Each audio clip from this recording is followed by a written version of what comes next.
Okay, just for fun, I'll make a quick video to show you my scheme, which I'll edit in before I upload this, and then give you my 1 second rundown of how I do covering.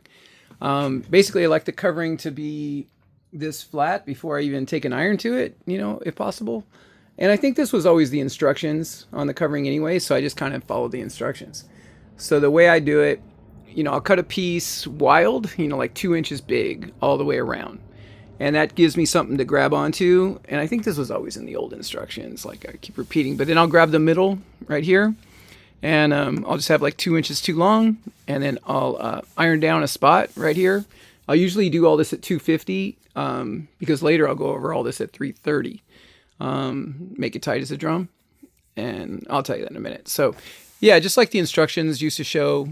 I don't know what they have now, probably same instructions, but I'll get the middle, of the short side, and I'll just iron down a spot right here at 250, and then I'll pull this super tight where it looks stretched across here and kind of wrinkled up around, and then I'll iron this down at 250, and then I'll take an end and I'll pull the center of the end just like they show super tight to where all the wrinkles are gone. It'll make some sort of wrinkles crossways this way, but no wrinkles this way because I pulled it this way tight.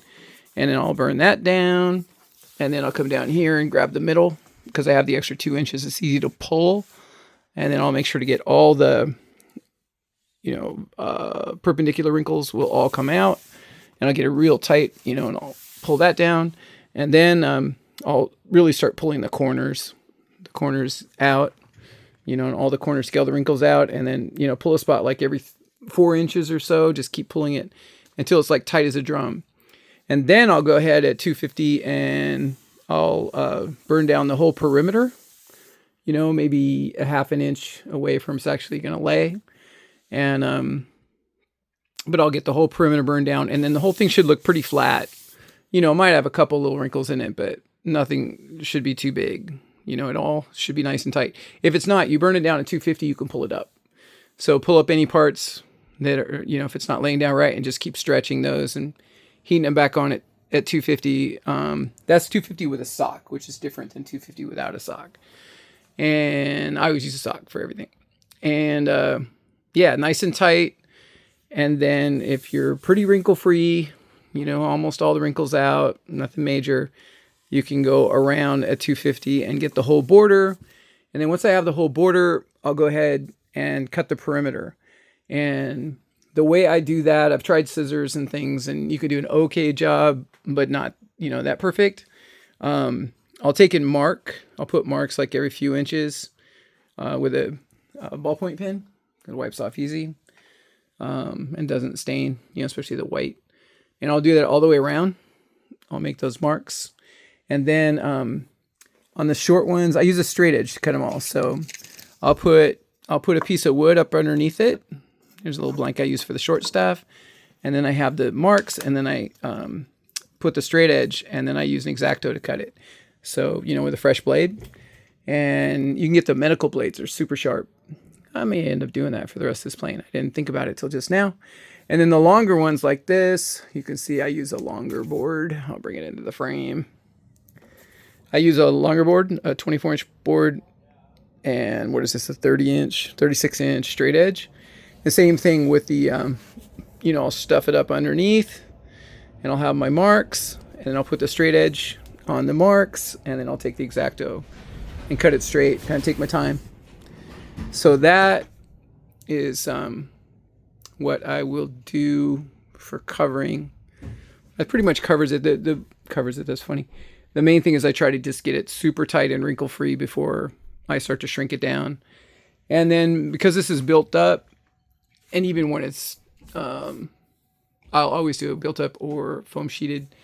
Once I have the perimeter all ironed down, then I'll go ahead, and after I've made those cuts, I'll iron all the cuts down on the perimeter, and then I'll turn up the gun or the iron to 330, and then I'll iron the whole perimeter, and I should have very few wrinkles. On the other one, maybe I'll take the time to show you before I take an iron or heat gun to it. Did I get it pretty darn tight and pretty darn good?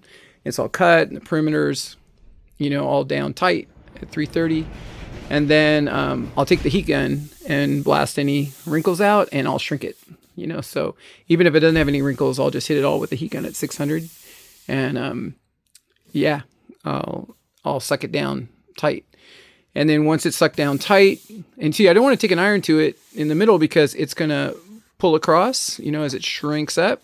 So if I'm doing that with an iron, then I'll get it attached to the wood here with the iron, then it can't stretch across, it's stuck right there. So I just want the perimeter stuck, and I want to take the heat gun and heat the center. So I'll take and make it tight as a drum with the heat gun, and then I'll go back and I'll take the iron at 330 and I'll iron it all down to the wood members so that the covering's actually stuck to the wood. It's glued. And man, I never get no wrinkles. But that's really about it on covering. And coverings, it's, if you have a little patience and get it nice and tight and flat before you shrink it down, it should look good. It's not that hard. 14-year-old girls in China do it. They do a real good job. They do it nice. And they do it like a clothes iron, man. It's funny to watch. Anyway, that's about it for this video. I just want to make a quick video to show the scheme. And I thought since I'm showing the scheme, I'll just give a quick copycat tutorial. I'm only copying what I remember reading in the manual. The only thing I do different, I don't know how many guys do it, maybe a lot of them, maybe not, is I use a straight edge and a X-Acto to do all the cuts around the perimeter after I've stretched it down tight. I know that's not the way they do it in China. That's why I say I know I do a better job than them, because it's more work, So I know they cut all these patterns first, and then they just lay them down.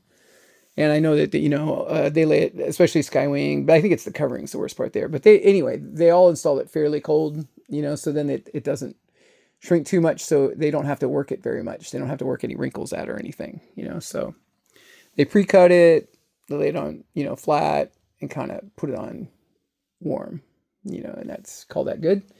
Although, like I said, the Extreme Flight, you can fly it without even heating it, but the Skywing, you certainly cannot. And I'm repeating myself, but that may be a little bit to do with the cheap covering they use too. It just may not work that well. But anyway, this way, you're stretching it super tight.